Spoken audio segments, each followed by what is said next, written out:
I was very pleasantly surprised when I started using it. I wasn't expecting it to be quite as formidable as it is. So it's got a lot of autofocus points on it. You can set your color temperature. What I like to do is use the auto white balance because I may shoot several scenes very quickly and the temperature may actually vary from a sunny scene to a shadowed scene, and I won't have time to change my color temperature on the camera while I'm busy shooting. You can shoot in very high frame rates, which is great for some events. The camera actually has 2 processors in it, so that helps it go even faster than some of the other models. I shot a tram ride over to Roosevelt Island, and things that were wonderful about the camera were how easily that it operated. It worked pretty quietly. There are some functions on here that will allow you to have like a beep when you focus or when you do other operations with it. You can turn those off. I turn those off, but other people find it very, very useful. I use the center weighted metering mode the most. I find that to work in most situations quite well for me.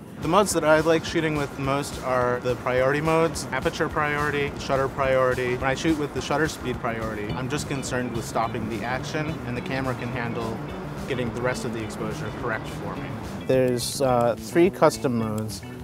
They can be very, very useful for people who find that they have functions that they've programmed. You can set one mode for, say, night shooting, one mode for fast action shooting, and a third mode for any other type of shooting that may come up. You want to be careful when you're shooting in inclement weather. While I was shooting in the flower market, for example, it was raining just a little bit. The 7D, even though you do have to be careful with it, I wasn't very concerned because it's very weatherproof. A little bit of anything that you would normally encounter outside will be fine with this camera. Well, a crop sensor means that the sensor is slightly smaller than a piece of film would be, which is what they base a full frame sensor on.